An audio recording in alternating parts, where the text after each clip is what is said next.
A lot of people have baby feet. Like they're soft. I almost came in here barefooted. Look, check out my heel. Like, oh, that is like a rock. Yeah.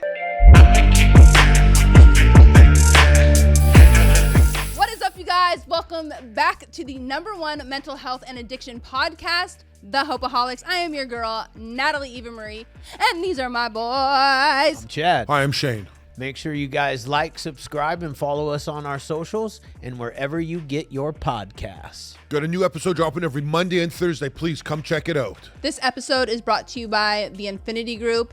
You guys, if you or a loved one is suffering, please call us today. The number is right here on the screen. We are here for you 24/7. Now, let's get into the episode. Gary, welcome to the Hopeaholics Podcast. Yeah, baby. Yes. Yeah, man.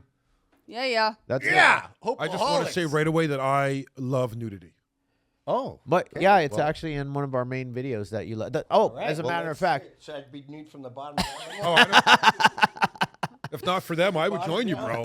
I'm telling you. Apparently you get the... Yeah, I'm okay. I'm okay. I'm happily married, non-homophobic at all. Yeah, exactly. Yeah, I'm friendly. Exactly. We're Canadian. We like Canadians like to that's true. Canadians actually like to hot tub together naked. Yeah. Do that. Like Yeah. you just like Well, Shane- yeah. But I grew up in the, I've been around a while. We always hot tub together naked where I came from. If anybody doesn't know, 80s. I just want to go right into it. Gary is from Naked and Afraid. Yeah. I know it's a Seen killer by show. 91 million people 91 worldwide. million people. Gary has Worldwide. been naked. Yeah. Were you afraid at all? I'm not. I'm honest. You're afraid. I thought I was going to die. I signed up to die. We signed up literally to die. You got to sign Wow. shit like you could die. Yeah, my first challenge, I was carried out of the wilderness on a stretcher with an IV in my arm, third-degree burns down my throat, injured kidneys. In the middle of the night, I thought I was going to die, and then helicopter to a hospital. Oh my gosh. Spent 5 days in a Brazilian hospital on IV, and then till Why? What happened? I could eat this one fruit raw, but it was green. So I was like, oh, all those tannic acids, it's bitter. That might have a negative effect after a while. So I'll roast it because it was about that big. I'll roast it, and then I could just eat them like nuts. But when you roast it, it turned it into a super acid. Even the experts never saw that coming. Oh, wow. And so I had all these burns in my mouth. I yanked it out, and I swallowed some. I'm like, oh, man, that's got to be doing something to my insides. And sure enough, it did. So, and at night, for people that watch Naked and Afraid, at night, they leave you all alone. There's no one watching you like with a gun or something. So, You guys just have your what? Is it a GoPro? Or no, like how back do you when I film first yourself? started, it was a diary cam, and they were big cameras like that because it has to have night vision. Back then, GoPros didn't. Now it's a GoPro. Okay. But and they have these two cameras that they just put on batteries all night watching you, and a couple of them will look out or far away Sure. in case a big animal walks between you and it. And so they're cameras on batteries, and so there's no one watching us. So if an animal jumps on you, you're fighting that animal. And so Wow. so a lot of people Raw. don't know that's how real it is. And And they don't leave you with the gun just in case? No, but you have your knife. I'll tell. Okay, so you have a knife. I could tell you some on that particular challenge. There was big palm leaves about as big as us, right? And so I would, and palm leaves can be pretty thick. So I would sleep with that on my chest with a fire on each side of me because fire deters animals. I would sleep with that on my chest. And it was so big, but it was green, so it would burn down to a certain size, and it wouldn't burn because it wasn't dry yet. And I'd get a new green one every night. And so I would sleep with a club, a stick that I just had right here, and I'd sleep like this. So that way the animal couldn't just come up and bite you, and it had to make you out and play with the palm leaf first, right? And so if one would come, I'd just go, bam, and hit it in the face and make a loud noise, jump up and stand up and put the palm leaf as a shield with this spear, sort of like the Spartan vibe, right? Yeah. And so the animal can't make me out. So it would have to negotiate, because if it could make me out, they're You're designed done. to kill. It'll totally know what to see and go for. So I had to, like an elephant ear. You look bigger too. And so I would I had a full strategy, and every night after using palm leaves, they dry out and get crisp. So pretty soon I made a circle around me with all the palm leaves as an alarm in case something got near me. So Gary, I want to ask you, how do you get? Now, I don't want to say it's you're a survivalist. It takes a certain person to become that, and there's certain reasons why we become that. I don't want to say it's kind of out there, but it's kind of out there. Not many people. Yeah, it's out there. It's out there. Yeah. It's really out there. Yeah, I mean, I make a living as a survival. I'm a career survivalist. I've been doing this 7 or 8 years of my life. So what was the turning point in your personal life that made you Go audition step for the over show? the edge?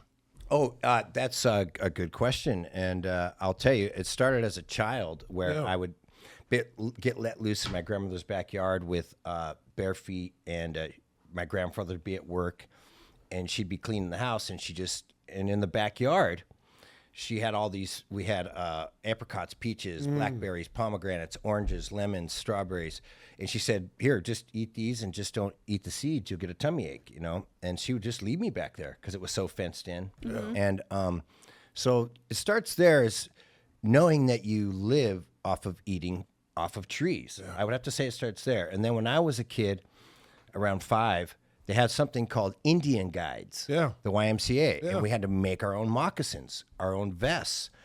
And our dads took us hiking and camping, and it was a very loose Boy Scouts where the dads would be smoking weed and playing cards. I do Indian drunk. guys. Yeah. And so it wasn't like Boy Scouts, it was looser. And that exposure from a child, and my dad, I was, I'm the age, I had a buck knife on my hip at like 7, a BB gun in your hand, barefooted up in Big Bear, shooting at squirrels, So I was raised that way. And then I decided I want to do something about it. And Y2K is a big tipping point because we thought the planes were going to fall out of the sky. We thought the economy was going to collapse. Yeah, we did. And I didn't want to be caught with my pants down, so I actually went down to San Diego and took my first survival course in 1999. And then I just immersed myself for a full year. I went to Mount Shasta. I went and learned how to dig snow caves and sleep in those. I went to Arizona, and I took a course there. So I learned desert, snow, wild edibles. I just immersed myself deeply and became a survivalist. And how old were you at the time? 1999.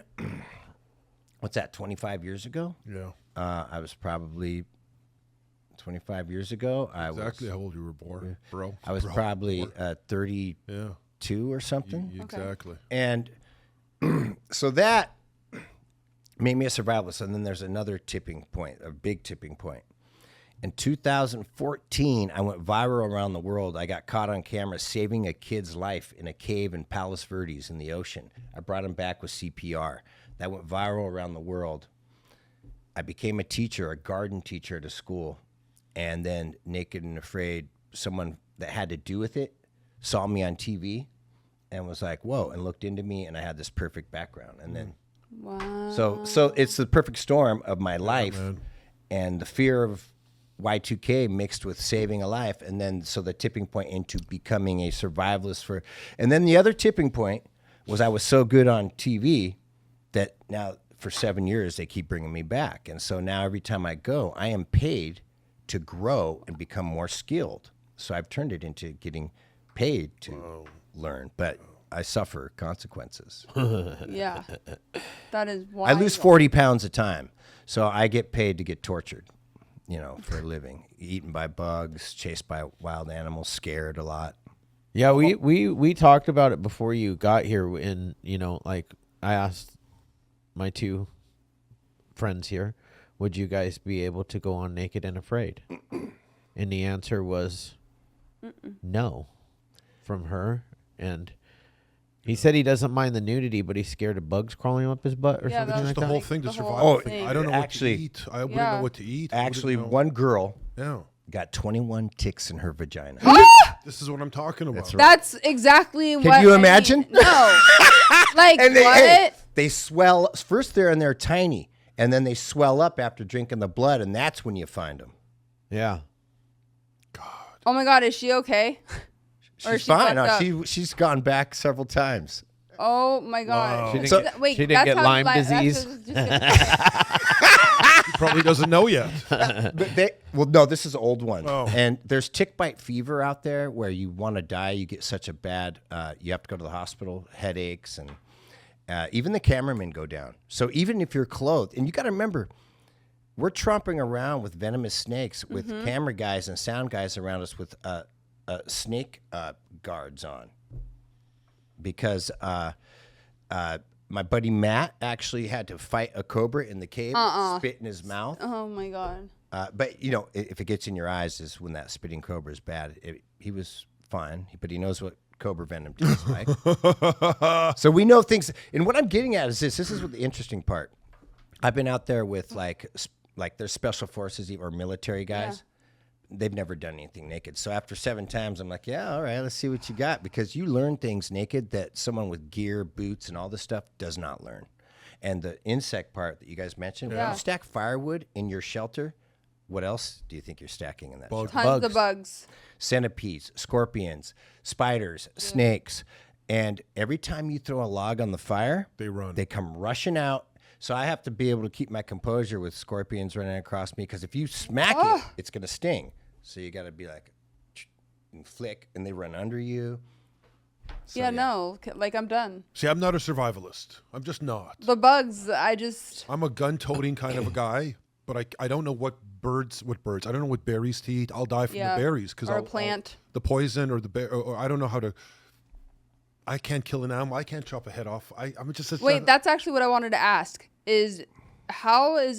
How do you guys get the actual real deal moments of like killing an animal on camera? Because I feel like, especially for us, like even just putting up our phone to talk about like an upcoming podcast or an episode drop is like really difficult for us. Yeah, and I'll tell you what, we put a GoPro on our head a lot of times. Okay. And a lot of times we tell the cameraman will get camouflage behind us and sit in a blind with us, or they'll be far away. Okay, so a cameraman is out there during the day with you guys. In the daytime, yeah. And in the daytime, okay, there's guns around due to the fact that they didn't sign up to get killed. Yeah, of course. So I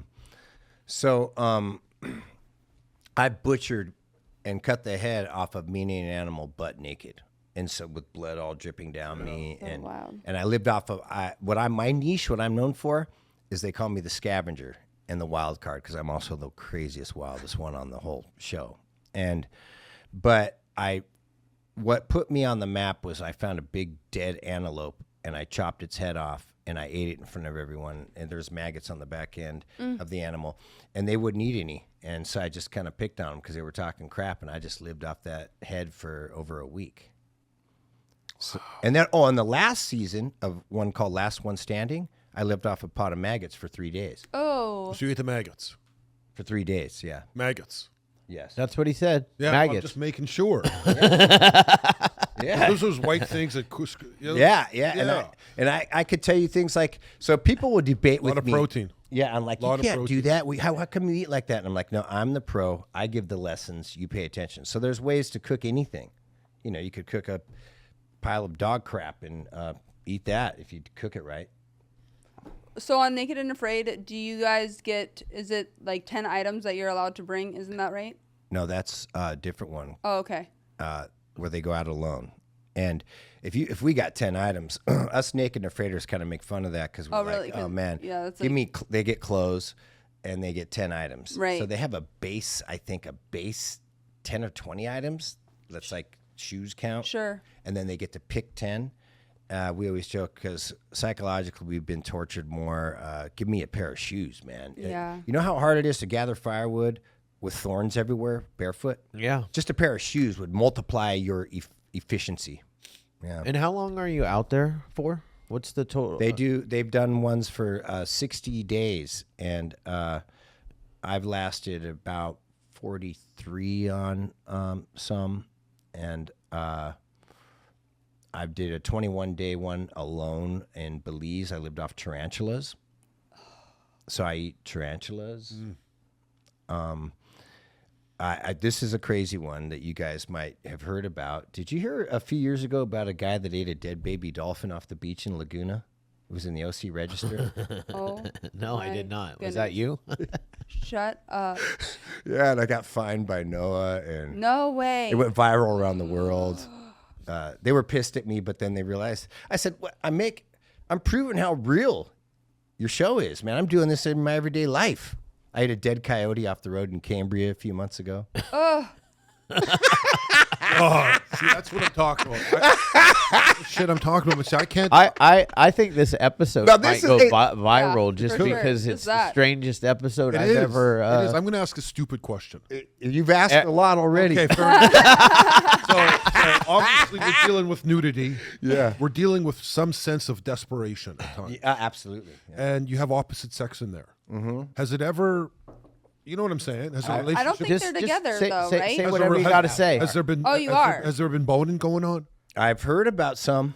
Yeah, Okay. I would never tell on my partners, but I've known about some. I've heard about some. I was just wondering because I always bug my wife. There's got to be boning sometimes. Yeah, She's like, no, they're not. There's people around all the time. I'm like, no, not all the time. Not at night. not at night. Yeah. And not only that, you got to remember we live in a world where some people get off on some stuff, right? Yeah, they might like to be watched.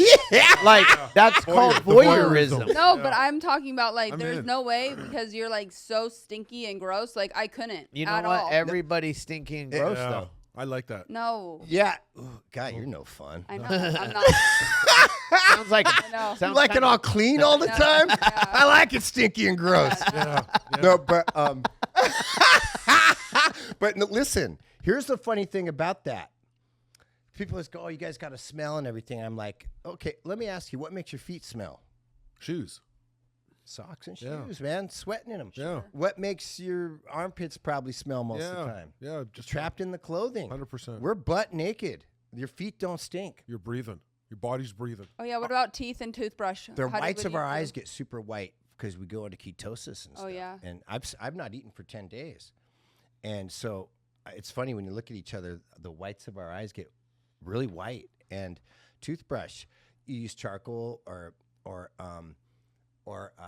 in a certain kind of stick. You know how at the end of a stick, when it's green, it gets kind of brushy Oh, when okay. it Yeah. fibrous. Yeah. It's fibrous. Uh huh. some charcoal and get in there and brush your teeth. Wow. It's amazing. No minty fresh though, huh? Jesus. Just a charcoaly fresh. Charcoally fresh. Yeah. Hey babe, you want a kiss? I'd still kiss. I'm charcoaly I'd still fresh. do it. I'd still kiss. If I'm out there and I'm wild, I'm going in. I'm going in. I'm not gonna lie. Yeah. I'm going in. How many I, days? I joke. I tell people, hey, I'll remove those ticks for you. Yeah. how many? Come here.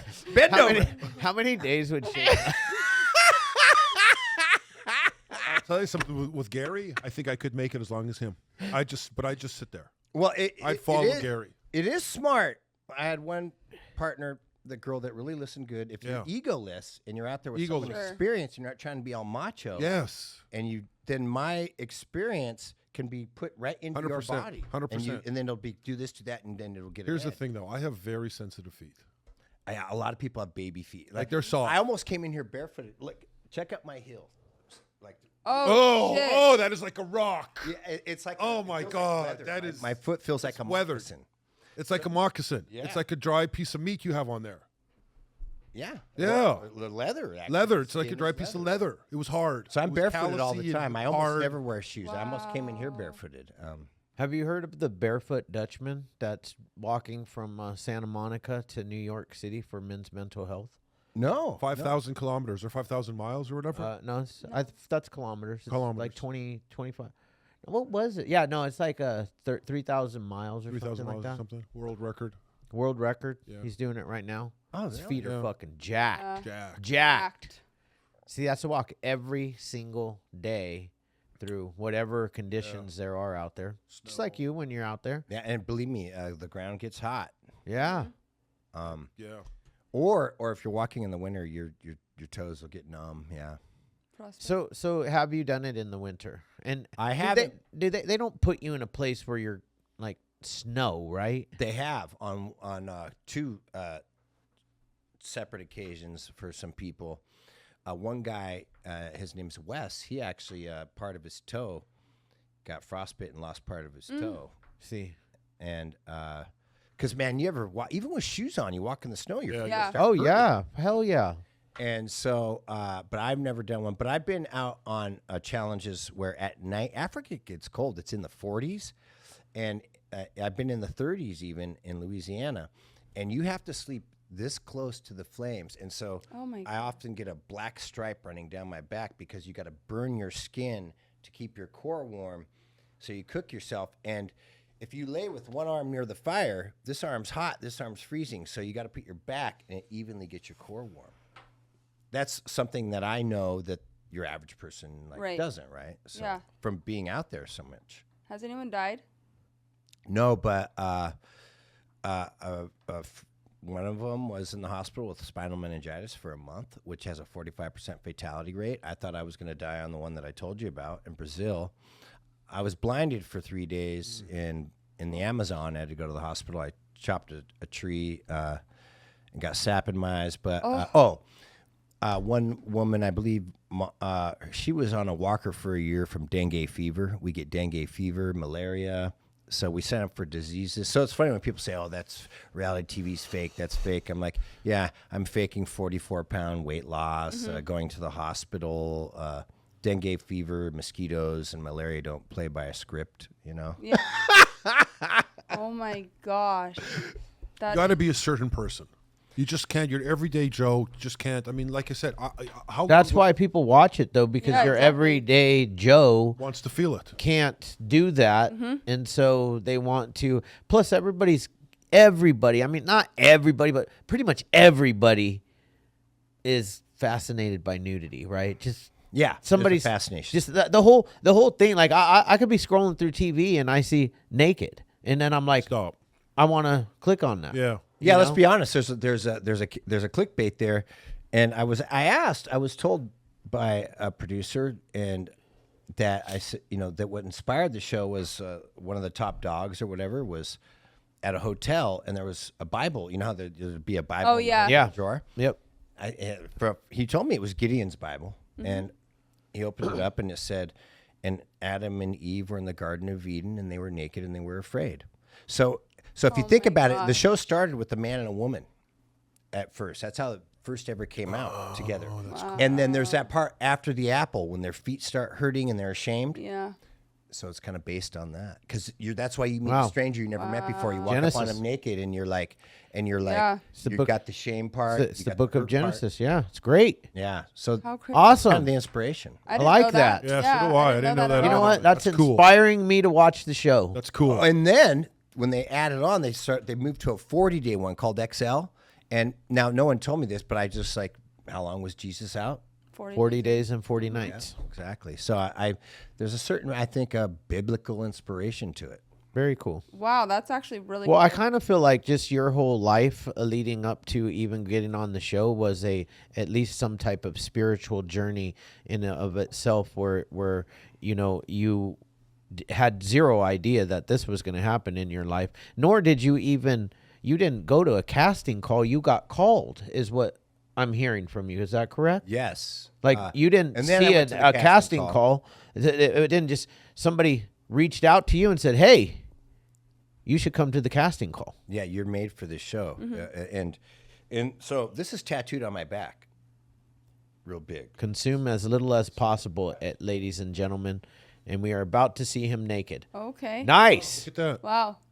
So the thing is, what I want to get at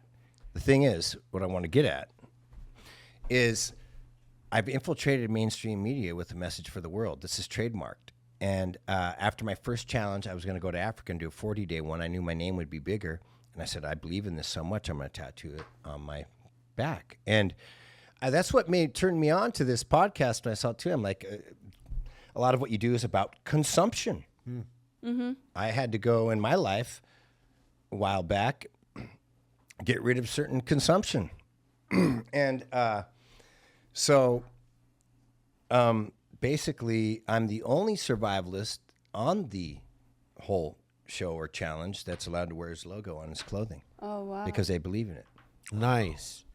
Yeah. Wow. I believe in my logo, too. I'm kind of like you. Hopeaholic. Oh, yeah. You know? Are you the founder of all this? Yeah. Oh, nice. Yeah. Yeah. This is a nice setup. I'm all about hope. I love hope. and I'm sure every time you guys step into Naked and Afraid, you got to have a glimmer of hope that you're going to make it. Yeah, because through you know each how it day. is. If you don't, you're really screwed. Right? Screwed for right sure. before you even get there. If you're like, I mean, granted, it's okay to have fear, and have a little bit of hope at the same time. You know, I get up every day and do things that are fearful, but I have hope that I'm gonna survive that little whatever it is. You know, Yeah. whether it's like public speaking or whatever. But I have a question for you, and this is a stupid question, kind of like Shane's, and it's really meaningless and means nothing. But to practice for the show on your daily life, you say you walk around barefoot most of the time. Do you also spend most of the day like in a Speedo or something to just feel comfortable in the world? No, that's just some of it I just save for out there. And that's a funny question on that note, because people ask me sometimes, they go, so what's it like adapting, going back into society after being out there? Is that hard? And sometimes the way people present a question to you make you feel you're supposed to answer a certain way. Like I could say, sure. oh, look at that watch. Or I could go, look at that watch. Yeah. And then it'll condition. So this is the part about not giving a crap or letting those questions mold you. Sure. Because they will. Yeah. And so what I'm getting at is this. People will ask that and I'll go, I used to go, oh, yeah, because the way it was asked. And I would kind of go, and I thought, what kind of wimp are you? Like, you know what's hard is going out there. It is not hard to come on the outside Back here. and be able to luxury. hug people you love, turn on the song you like. You know what it's like to not have a cushion in your life for over a month? Oh, and there's nothing hard about coming back. And so I changed it, and I was like, no, there's nothing hard at all about it, really, except sometimes a little trauma that you're like, when people telling you it's fake, you'll kind of fire off on them sure. real crappy. That I could say, but there's nothing hard about coming back. The hard part is staying in. And I do a whole rant on one that never made it in, where I'm like, everything's calling you because you miss the people you love. You worry about them. You're not allowed to. Part of the torture is you're not allowed to know what they're up to, what they're doing. They're not allowed to know how you're doing. You're not allowed to know who won the vote. You're not allowed to know who won the World Series. You are stuck in a primitive world, and it's part of the torture. Yeah, totally isolated. No phones, no nothing, no connection to the outside And your world. family's by being yourself. tortured. Yeah, because they have no clue what's happening. Yeah. Yeah, because you could be dying. Yes. Yeah. And I What about when you went to the hospital? They don't let them know about that either? No, you would have to be in some more serious trouble than that. And so it's kind of like, I forgot what triggered us on this. Do you? I said a Speedo. bathing I was suit. just being yeah. So you program yourself like for that. What you're saying, what got me into that was like, no, I don't need to condition myself for that. What kind of wimp would I make myself if I believed I need to do that? Because that's sort of a lie to yourself. You know. So, what I mean? Gary, I'm wondering, these courses you took in Arizona, how long was it? The one in Arizona, I believe I went for like a week. I took one in the snow. I was gone for 11 days up there. All right. And then I'd like to do something like that. I know, it'd be kind of You know, cool. that'd be kind of cool. Well, it's good to know. Yeah. my first one was in San Diego, and there were some Navy SEALs in the class, Y2K, and there was some families, and one down in the hills of San Diego. We learned to move through society in sort of an anarchy situation. And this one's fascinating. This is an interesting one I learned that you wouldn't think of. The instructor of the class said, if you're a beautiful woman, shave your head, have some of those Billy Bob teeth that look all rotted out, the costume teeth, stick them in your mouth. If you got nice boots on, wrap them in rags, and just look sick and diseased as possible, because they're going to be raping and stuff like that. For sure. So That you makes sense. want to look like, ugh, I don't even want to touch that human. Because if you look strong, people have this, you'd have to look damn strong. Because if you look strong, okay, they're eating good. Let's Right. follow them and find their food. Let's look at those boots. We need those boots. So you want to look sick and disgusting and talking to yourself and Do you in camouflage. Yeah. forgive me, because I truly have I'm fascinated with the whole concept of the show, especially now. But Do you run into savages out there on the show? Yes, I could tell you. One time we were in a boma, me and my partner. A boma is a circle of thorn bushes you make around you. You have to make in Africa, 6 feet tall, 6 feet thick, because leopards and lions can just leap over and just hop right in. And you have to have a fire going too, because hyenas will come to fire, because that means there's humans over there cooking something.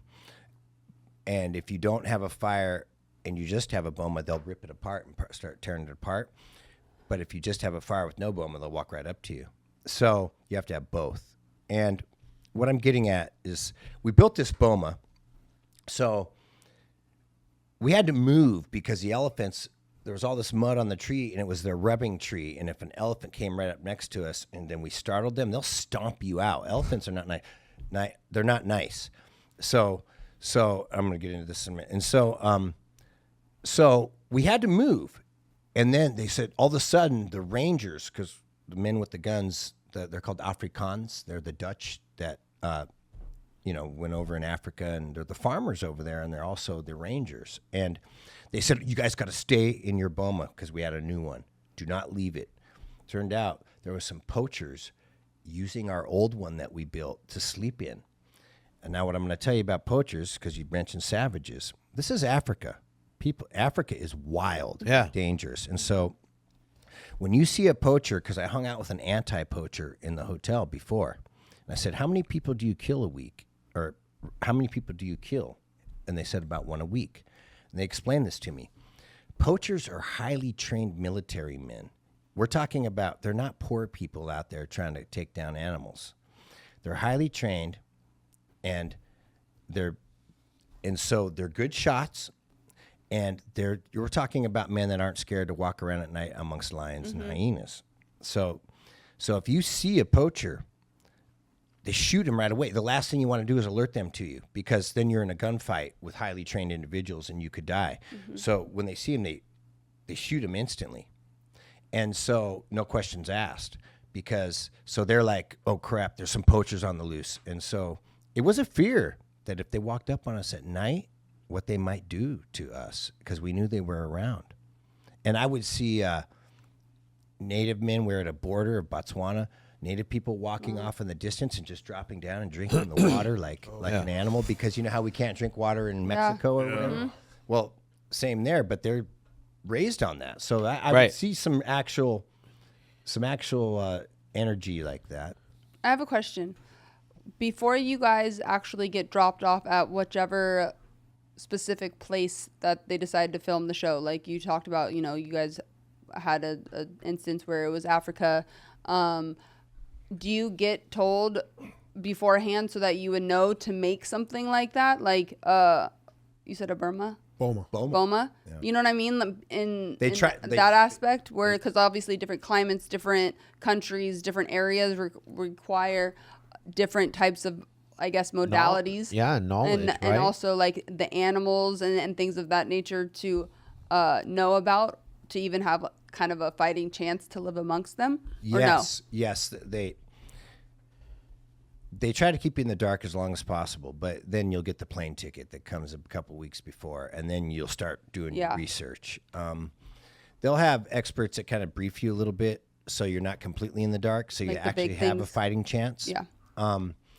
And then, but on that note, I have some funny stories where experts told me you can't eat that plant. And then I would slowly do all the testing, and next thing you know, I'm munching it down, and I'd be picking on the experts, going, you said I couldn't eat this. Check you out, because even the experts, like I remember a water moccasin in Louisiana one. I said, "Can I eat that?" And the guy said, "Oh no." And I said, why? And because when you catch them, a water moccasin will wrap around. Dude, we have them in Texas. Yeah. Yeah, they're scary. And they could be aggressive. Yeah. And they'll wrap around you and crap all over you, because you got their head, so they can't bite you. So then they crap all over you, and they're stinky, and they're musty, and you could smell them before you see them. So he's all, oh no, you don't want to eat those. But and I'm like, to the expert, I'm like, that's coming from a guy with shoes and clothes on that's not starving for 10 days. Right. I said, no. yes, I can eat it. Like people have a hard time sinking. They usually always come. Every debate I have with someone in this area comes from a perspective of civilization, who's never lived like a caveman. You're right. And so they'll argue with me with their perspective of civilization. Right. And not knowing how indoctrinated they are. And I'm like going, you're the one that knows, huh? But I want you guys to feel this. Feel that. Feel that. The whole thing? Yeah, feel that. What do you think that is?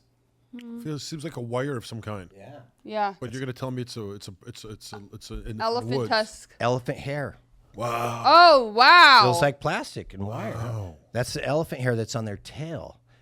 And that is tusk, yeah. Wow. So a lot of people and here's what I'm getting at. A lot of people with their perspective, they'll be debating with me, and they don't even know what real elephant hair feels like, and they're going to tell me how it works. There's a big thing going on. When I was out there, and I'm out there with the conservationists, they say we need to kill 250,000 elephants. Americans think that they're in danger because the NGOs got money now coming in on donations. And so you think you're being loving and kind by not wanting Africans killed. And I said, Americans would never think of that.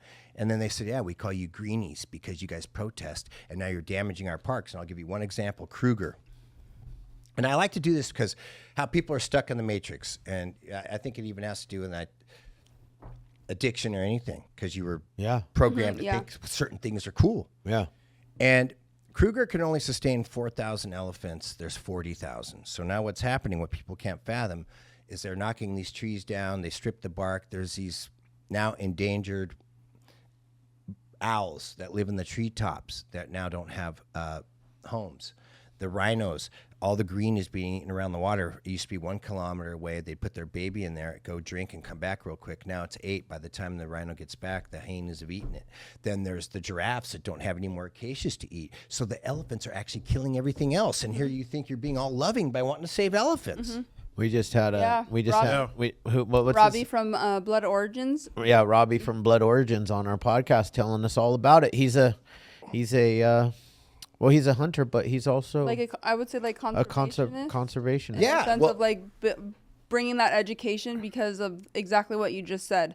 Like, people have this misconception because they don't know, because they haven't been to these other countries, and that's what he's talking about. It's like the circle of life is something that has to be managed, because what's happening, like the elephant situation, is that it's killing off all of these other animals and causing massive an issue with what's it called, the when everything is Balance. yeah Maybe. yes yes Yeah. So you could keep saving the elephants, and then all you got is that left. exactly. That's it. And then They start dying. yes. And so it's kind of like the python problem in Florida, the iguana problem in Florida, tegu, the lionfish. So I tell people what I do when they debate with me, like when I ate that dolphin off the beach or whatever, because I eat to cause balance, and it wipes out the whole vegan argument, because it's like, no, there's a way that mankind can eat hyperconsciously to actually deliver balance. That's exactly what he was saying. Yeah, it's exactly Exactly spot what he on. was saying. That's So it wipes out the whole vegan argument. Yeah. Because, and then I actually did a tour with the guy that made What the Health and these big top ones. that got people to stop eating meat. And they had a hard time debating me because they never thought they would meet a man that lives off dead animals in Africa. And I said, I actually love the animals more than you. You know why? Because you would let it die for nothing and let it go to waste. I'll sit there and nourish myself with it and celebrate that animal and love it by nourishing myself with it, by not letting it die for nothing. Yeah. That's my argument, because my husband and I got into hunting, and so I did my second season this year of elk. And so the argument, obviously, because people that are vegans or vegetarians or just don't eat meat whatsoever, or animal products, I guess. PETA. That was like their biggest kind of coming, I guess, argument. But mine is exactly what you just said. It's, if anything, I'm not only is it dying super peacefully, but I'm nourishing multiple people with the fruits of the hunt. Yeah. No, okay. Including my dog. You'll get a kick out of the elephant one then in that area. So they taught, this is the fascinating part. This is really cool. I said, well, how does that work? And so they told me, they said, well, we like to pick the elephant that's going to get killed, because we can pick an old one that's Yeah. drop Exactly. dead anyways. Yeah. And it has big tusks. So Eric Trump will pay 60 G's to go kill that elephant, which is worth $250,000 in Africa, right? So then they pick it, and so that way it's old, so it doesn't just drop dead, and just the hyenas eat it, and then they pick it. The money goes into. Yep. So when they kill it, they get villagers to come butcher it. Yeah. And it feeds over 200 people, that one elephant, poor people. Then the 60 G's goes to pay the anti-poachers, do the maintenance on the park, to protect the actual endangered animal, the rhino. So that elephant died and gave back to everything in the park. And so they picked the one because they picked one that's going to die anyways. And so instead of it not giving back anything except maybe some hyena food, it gives back hugely. We need Yeah. to connect you with Yeah, Robbie. you need to know 100%. Robbie. Yeah, you, for sure. You, Because literally explaining story. the same thing, because a lot of people don't know that. They just look at someone's going to trophy hunt, which is completely taking out of context all of what you just mentioned. well, the about thing is village. they may be. Right. They may be Yes. going to just Sure. trophy hunt. But even trophy hunting done that way Yeah. is good for the And so environment. no one good could for the imagine world. a guy sitting next to a big dead elephant as a conservationist. Right. And my buddy Matt on the show I do, on the challenges, he's a hunter. And he said, and here's a perspective on the trophy thing, because I gave him crap and I learned. Because not everybody has this concept of, he goes, what, am I going to just kill it and let it just die? He goes, I'm celebrating that animal and celebrating it for Yeah. what it is. I'm giving it, I'm honoring it. And I was like, I never viewed it as honoring it. Yeah. He was all, I don't want to just shoot it and have it go into space. He goes, I'm honoring the animal. And I do believe it will trigger people to just want to go out and kill just Sure. to have one, right? So it's a There's a delicate- balance Yeah. there too. It's a nuance. there's thing. there's a balance there, and there's a balance on educating, educating. Because here's the thing: not everybody's gonna want to go hunt. I'm not like Eric Trump. I wouldn't want to go kill an elephant. I just not my thing. Yeah, a lot of people. Just a regular hunting here in America, I'll go do that. I'm cool with that. I want to get some good food for myself, my family, and anybody else that wants to that's try not it. farm shot up with Right. farm Dude, stuff. Yeah. Farm- All Like all the half hormones, the yeah. people that are anti-hunting are eating freaking at McDonald's. Yeah. They're eating food at McDonald's, and the other half are like vegans. But whatever, each to their own. that are hunting. People that aren't hunting, even though they're against hunting, they think it's bad. Oh, But they're still eating a McDonald's hamburger, and if you see the way those cows are treated, fuck. if it's even, did you see? If it's even a cow. Yeah, Oh, yeah. they're finding. Yeah, that's so true. What they're doing is they're calling a lot of stuff plant-based, and then what it does is it saves them money. If you see that on the Like ingredients soy of and- the powdered cheese, I don't want to use name brands, it says cellulose, which is just sawdust. Yeah. So now they're saving money because their customer base is dropping, but they want the same profit. They're like, just pump some crap in there, we'll call it something else. And so what you're saying, Gonna give him some sawdust. yeah, because it is digestible, right? And then their profit margin is the same because it's expensive to raise meat. So they're selling it to us in health concept when it's actually not healthy for Oh, you. totally. Yeah. But you said something about God. There was I'll try to remember what it Try was. to remember while I ask you this. Yes. 5 minutes ago, you talked about consumption, getting away from something. So I'm going to bring this back to the plate. Let me say Do this your real quick thing first. about the consumption. Okay, there we That's go. what we were talking about. Sorry. Remember where you're at. So people will give me crap because I'm known for eating anything on the show. Well, what about consuming as little as possible? I'm living out in the wild. I'm barely eating. And these idiots that'll be like, you sure consume a lot out there. I'm like, I guarantee you my footprint is, I'm walking around. Yeah. And like, I got to live. I don't own the sentence, do not consume. And so people will try to get a gotcha on you because you eat good in the wild. And it's like these animals were raised free and happy, and they're way healthier than the person that's giving me crap online going to Mickey D's. Yeah. There you go. So I have two now. I just want to make a statement because he's right. He's living like they did in the olden days. Yeah. Like not even the 80s, 70s, 60s. You're talking real old days. Primitive man. Primitive man. That's how he's living, which is pretty cool. Your life changed 14 years ago Yes. regarding consumption of something else. Yeah, I come from a generation that it was really cool. There was Jim Morrison and Jimi Hendrix as the musical heroes, and there was Cheech and Chong and Richard Pryor as the comedy heroes. Yep. Yeah. And then the Marble Man was everywhere. Yep. So I was smoking cigarettes at 10, weed at 11, pills at 12, cocaine at 13. Cocaine was for rock stars and rich people. So I got to witness Studio 54 from a distance and how cool that was. And Glamorized. yeah, very glamorized. And so I was being programmed and indoctrinated. Generation 2, especially, where remember, the more women you slept with, the more cool you were. Like really hardcore back then, So society and the media was programming me to be a douchebag, right? A loser, pretty much. Sure. My head's being stuck in that matrix. Yeah. And so that was cool. So I was a blackout drinker at 12 because I come from a generation. I tell people, Fast Times at Ridgemont High was the guy that went to my high school. Yeah. And that's how life really was. Yeah. I tell them that's what life was really like. True. Even the California dialect, we talked like that because there was no social media. So the Southern dialect, the New York dialect, and the California dialect was very different, even right down to Valley Girl, the Valley people talk. And so back then you would get it more through song and movies. Now you could get it on demand on your phone, right?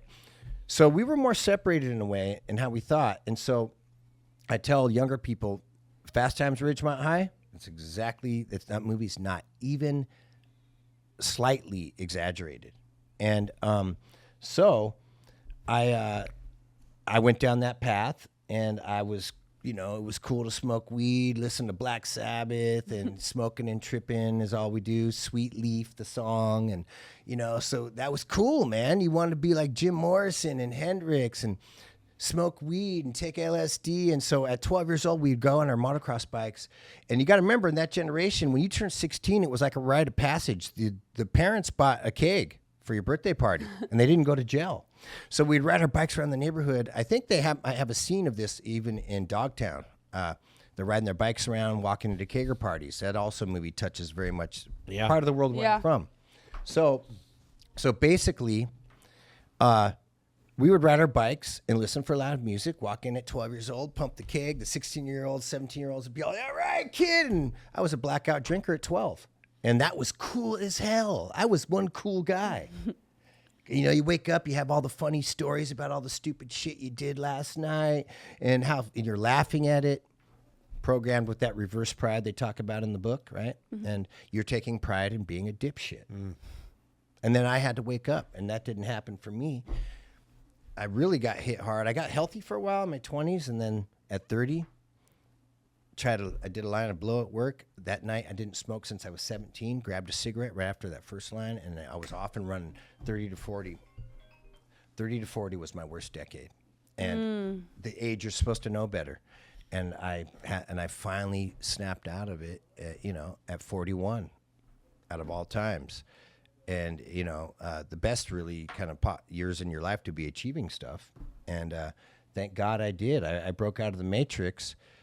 I broke free from that programming, and now I see it so clearly in every other way that when you're telling people that are locked in it, the kids with the current media and the other stuff that they think is cool, they'll just look at you like you're like you're square or something. Yeah. It's like, man, I've been there. You're programmed.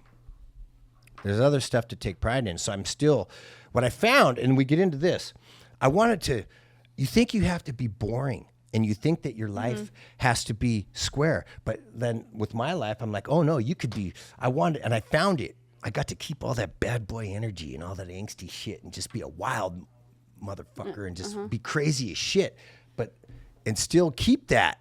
I learned that you could keep that, but make the world a better place with it instead of being negative. Yeah. Yeah. Because young men are just emulating older men, that's why they become gang members and stuff. They're shown that. That's what's cool. And then the young girls are misguided too, so they think that's cool because it looks like a free-thinking guy that's rebellious and he has a mind of his own, but he's just following some other crap. And so I tell them, man, you could still be a bad boy. You know, you could still be a badass, but you could channel it properly to make the world better. There's such a thing, but a lot of them aren't shown that. Yeah.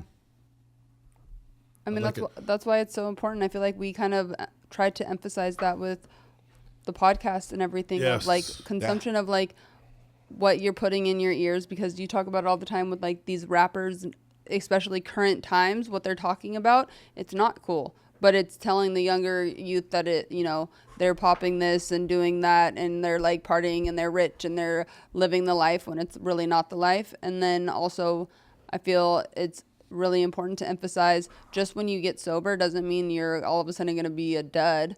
It's like, I'm way fucking cooler now. What do you do with your life? What do you mean? As far as are you WWE? That's where I come from. Yeah, that's how I started my journey. But Wait, if I wasn't were you sober I would, for that? absolutely. I mean, would have missed that opportunity if I was. She would have missed that boat. Yeah. And she'd have been blacked out when her fucking when her manager can't call her in for the interview. Yeah, and look what I'm doing. I'm Totally. running from elephants like Tarzan. It's like that. that. Your See, life isn't boring. It's not going to be fucking boring. Not at all. If I wasn't sober, I would not be sitting here talking to you with these guys and doing what I'm doing now. No way. No how. Oh, yeah. Like I would be locked up somewhere. I'd probably be dead Yeah. because of the fentanyl crisis, but Oh, for sure. Oh yeah, because you can't Especially try now. stuff now. No. fuck no. Like recreational, that's No, off it's the door. done. That shit's Yeah. done. You wanna do a fucking ecstasy pill? Good luck finding an ecstasy pill. That's fentanyl, motherfucker. Like for real, that's Yeah. fentanyl. Yep. Like damn, dude, it's like man, you know, get a Xanax off the street, you're fucking gone, Oh, I know a lot of people dead from that. dead, Yeah. dead. You told me a story when you got off one of the. Oh yeah. So here's the deal. Tell that story. Yeah. So I went in and did XL4. It's 40 days in Africa. And I tell you, when you're out there, you miss the smell of buttered bread. Oh, God. The smell of coffee. I didn't even drink coffee before I went into that one. But I remembered the smell because now you're deprived of everything. I said, man, when I get out of here, and it's hot out. It's hot out. You know that feeling when you crack a coldie and it just goes down your throat and it's all cold, right? Yeah. So I was like craving a beer. I wanted to drink a coffee. So when I got out at the wrap party, it's called, because I made it all the way to the end, I got a milk, a mineral water, a soda, a beer, and a coffee. And I lined them all up, and I was going to taste every one of those babies. I even went and smoked a cigarette. I hadn't smoked in years. And I'm okay with that one, right? We're allowed to do that one or whatever. But I was like, you're an idiot. So I was holding the beer, and I'm looking at it after years of sobriety, and I'm thinking, God, that would feel so good going down. That would taste so good, right? And I said, but you know what? Your life has gotten way more exciting than most people's lives. And you could tell people now, the newcomer. So as the saying goes, there's a saying, I did it for the newcomer. I'm doing it for the newcomer.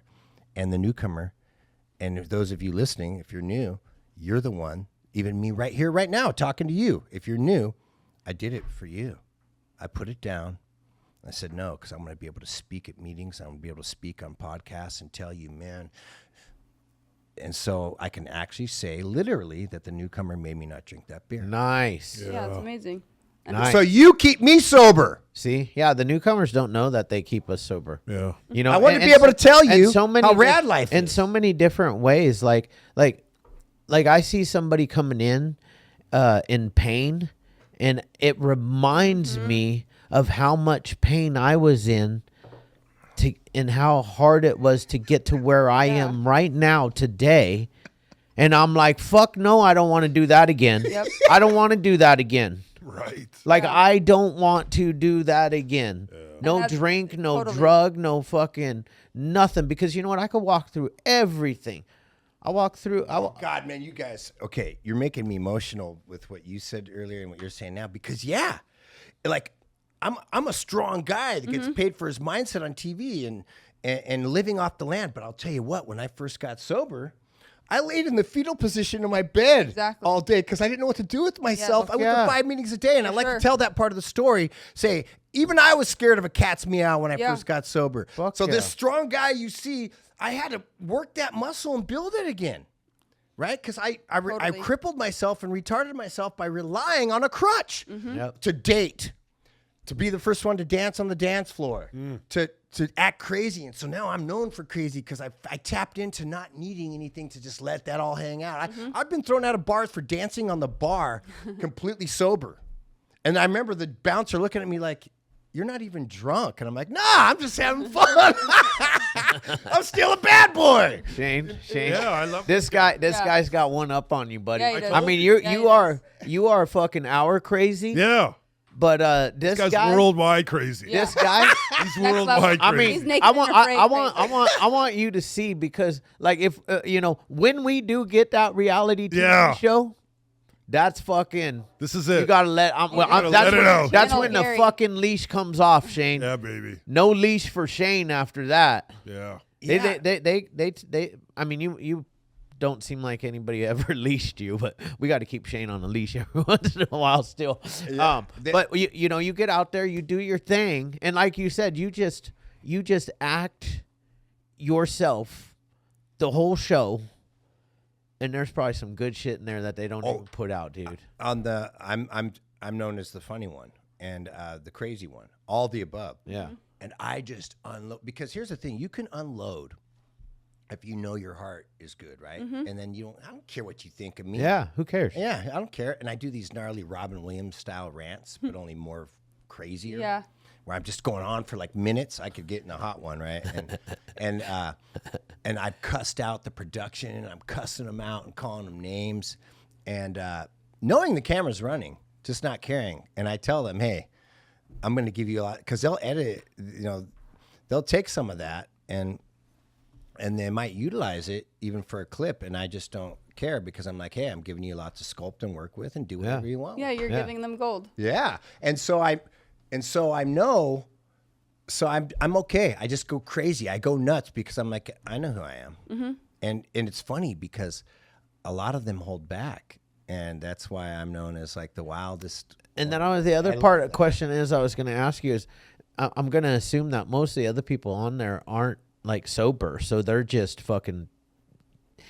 It's more fun, free to be. That's the point I'm trying to get across with this even question that I'm even going at, is like, you know how freeing it is to just not have to rely on even like, even if you're not an alcoholic or an addict, but on anything to enhance your mood, because you've done all this internal work and you're so free to just be your vulnerable, and when you said walk through stuff, when you said walk through stuff, here's what I tell people, when they go, I don't know what I would do if, and I'm like, oh, I know what I would do if my mom died like she did a few years ago. I know what I would do. In the past, I might have crumbled and got drunk to escape reality because it sucks. No, I know what I would do if, and it's like having jumper cables and a spare tire in your car on your mentality. Fuck yeah. I know what I would do. I'd make her proud. I won't drink, and I'll handle it like a man. I'll be Hell strong. Yeah. And you got to talk to yourself that way, and then the more you exercise it, you learn how to grieve, date, dance, You have an exercise. You learn how to love, hurt, feel. And it gets stronger. It's a muscle that gets stronger. You'll get better at it. Yep. And so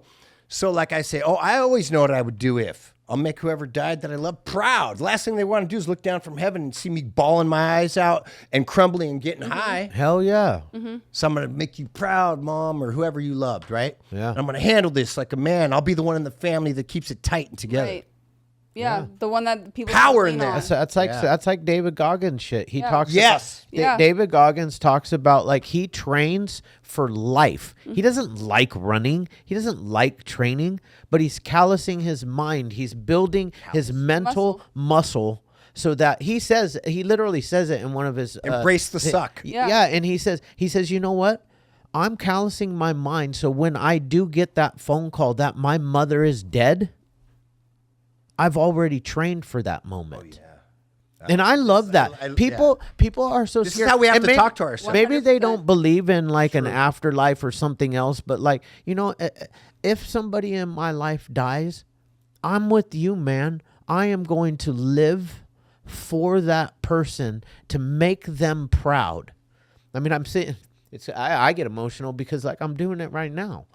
Like I love Justin, you know, I love my little girl, and you know, I get up on this on this microphone right here, and I talk, and I get out here because I want to make him proud, and I want to make my daughter proud, and I want to show her that we can walk through anything no matter what. Yeah, and check it out. And if people, and as a man or woman, the young ones you're talking about, if they witness you that you're supposed to fall apart and crumble, it's that same indoctrination that the media does, and you think that's how you're supposed to handle crap. Exactly. Yeah. Right? So it's up to me to have the youth or even someone I love, even an older human, see, nah, you don't do that. You don't have the luxury of falling apart, man. You got to keep it together. And if you talk to yourself that way and you callous your mind and you believe that, you'll become that. Yeah. So people in our society are programmed to be victims, and then they become weaker and weaker. Yeah. They become weak, and it just reminded me of a quote by from the book The Master Key to Riches. What one man's mind can conceive and believe, it can achieve. So if you believe that you can walk through the pain of anything that life has to throw at you, truly believe that, you'll achieve that. Yeah, be the 4-minute mile. Yeah. Right? Boom. How about First that? One. How about that Absolutely. guy? And look what happens. That's a great example. Now look at how of fast people are running the mile. But it took one guy to step out through that fear and say like, no, because everybody was saying it's impossible. No human can do it. It's not going to happen. Boom. As soon as it did, then all of a sudden. Now I want to know what the fastest mile is. Do you know? You know? Yeah, as soon as there's a lot of stuff, as soon as people see it done. And so this is what, even right now, all of us right now, and they're going, same thing, man. And if you show them that they should be a victim, then they're going to go, oh, that's what I should be. And, at meetings, I used to sit in the meetings. I'd come off like an a-hole all the time. And then when I would speak, I'd be like, I love watching all you guys cry about your lives in here, man. I get off on it. I love seeing you all, my life and how terrible it is. I said, I love seeing all of you cry because I'm glad you got a place to go. That's why. Because I'm glad. So I would give it that twist and be like, oh, crap. Because I like to force the people. hook. It's sort of That's my the hook. style is to make you judge me. Sure. And then I show you the difference. And you go, oh, I was judging him. And I used to say in the meetings, I used to go, I'm going to piss on all of your higher powers. I'm just going to piss all over it. And then I'd say, and you know what? If you told me you'd do that to mine, I'd go, oh, cool, let's go grab a bite to eat. Because don't you want your higher power to be strong and not all sensitive and soft? Like, do you want to go, how dare you say that? Like, God, you couldn't even touch my higher power. Yours is touchable by man? Right. You got to get a different higher power. You got to get a stronger one. Because mine, you could say whatever you want about it. You could crap all over it, and I'd go, yeah, you're funny, man. Let's go eat. That's my higher power. Yeah. Get the one like that. Yeah, get one like that. Yeah. You should have a calloused higher power. For sure. Yeah. If your higher power isn't the strongest, baddest force ever to be reckoned with, you have the wrong one. Yeah, because you want to become it. That's Yeah. your higher power is your example, right? Almost. Yeah. How badass is your higher Yeah, power? I agree with that. I never looked at it from that angle, so it's opened my eyes, but I really like that a lot. Yeah. Yeah. Like, what if your higher power was Yeah. like weak? Right? What if Yeah, your higher power, soft. like, I mean, if your higher power is soft and weak, and he got it, then he must be the one that got banished from heaven. You know, like that dude, I'll piss on. Right. Like, I'll piss on that dude because Yeah. you want to know why? Because my higher power is stronger than that dude. Every single day of my life, he wakes me up and gives me that extra to come here and fucking. Yeah. He's like, don't be a victim. Don't be a victim. Don't cry over everything. Don't be a victim. Don't let anybody talk about me and let it affect you. They can't touch me. Don't be a perpetrator Exactly. either. You know, I'm not a perpetrator, but what I have become through all of this is a protector. Yeah. You know, I'm not a victim. I'm not a perpetrator, but I will protect the weak. Yeah. Oh, yeah. You know, and the vulnerable, and the people who. This whole thing you're doing is definitely doing. This is love. This is God. This is hope. It's everything. Yeah, Yeah. absolutely. You know? And it's breaking the stigma on what you're talking about in the sense of saying that you have an issue and then seeking help, going to meetings, going to treatment to help with your issue is no problem. That's great, because now we're all living a life. Like, I mean, you wouldn't have gotten on Naked and Afraid if you were still boozing and doing whatever, God knows what. Yeah, you know why? I'll tell you why. This is funny, and it's coming up. July 6, 2010, I got sober. July 6, 2014, I was training jiu-jitsu all the time, not drinking, because so I was healthy. So I jumped in a rough ocean, and I almost died myself, but thank God I was in good shape. And I saved that kid's life on July 6th. Same day. July 6th is a big day for me. I don't know what's going to happen on this one. But if I wasn't in good shape, I probably would have died. And I might not even been in that spot. And that's how I did get on the show. And I love what you said about diet. I want to point this out because you said something. I tell people all the time, because you brought up it starts in the eyes and the ears, and it really does. And there's proof of it. If I put ice cream in front of you and I put broccoli and I said, that's bad for you, that's good for you. Your eyes and your ears just started the diet. The next portion is to what you put in your mouth. So diet truly begins with your eyes and ears. And so what you listen to and put in front of, I tell people, because I'm a teacher, by the way, I'm also a teacher. And I say, whatever you put in front of your kid, they're going to get addicted to. Pick the addiction. Yeah. Right? Pick the addiction. Because if it's videos or phones, or if it's ice cream, pick the addiction and try to get them addicted to powerful stuff. For sure. Yeah. Damn, man, this was we have a stop because we have another thing going up, but this is a really good. It was podcast. amazing. You know, Yeah. You're a beast. you're a beast. Yeah. Yeah, man. Well, I'm humbled and I'm grateful that you guys took me in here. Of course. I'm really honored, and We didn't know what to expect, man, but hey, you crushed it. thank you. You crushed it. And it's emotional for me because I'm here because I didn't drink that beer on that challenge, kind of. Yeah. And your story is incredible. Your message is awesome. And it gives people exactly what we're trying to do is hope. Because you can do things that you don't have to rely on a drink or drug to put forth or escape whatever state that you're trying to do. Yeah. And still be a badass and a savage and accomplish whatever it is that you want to accomplish. Yeah, and I never told anybody all this stuff. I always hid this. Just you guys are the beginning of it for 14 years. This is the first time I'm really kind of outing myself. Nice. You're recovering out loud. That's what we do. We stopped being anonymous when Justin died, and we decided to all come out. And Is that what happened? Huh? Yeah. So someone died that you guys care about, and you said, let's. His son-in-law. Yep. And there's power in that. There's power in that. And we can no longer live the same way we lived when Alcoholics Anonymous was originally founded. Is the word I was looking for. I hate it when you can't find a damn word. But when it was originally founded, and in the book it says we only know a little. And basically more will be revealed. And it's okay to be anonymous. It's okay to have to continue to practice that way. Yeah. But like we also aren't breaking the traditions when we get up here and recover out loud, because I'm not telling you that I am a member of Alcoholics Anonymous or about anybody inside either. Or I'm not telling you about anybody that's working in there or doing working the program.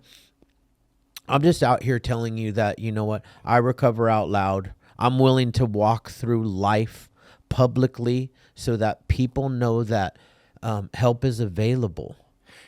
Yeah, it's people ask me, they say, well, how come you aren't a monk then and live in the hills with your whole thing and do all that? And it's what you're saying. I said, monks take a vow of silence and they go to seek enlightenment. They're selfish. I said, I'm in the middle of LA as an environmentalist and a teacher to children. If I took a vow of silence, I'm screaming to the world what needs to be done. Yeah. Why would I be silent so the world can't hear it? Doesn't make any sense to me. I invented my own monk. Yeah. Awesome. Well, thank you so much. Yeah, we appreciate so you. man. And congratulations. Really, congratulations. I'm excited to see what happens on July 6th. Yeah. Oh, July 14th, the new Naked and Afraid comes out. Ooh. Are you awesome. You're on it? The new season, Nice. and I am going to be yes. wild on it. Oh, we'll definitely tune in for that one. Yeah. Amazing. Yeah.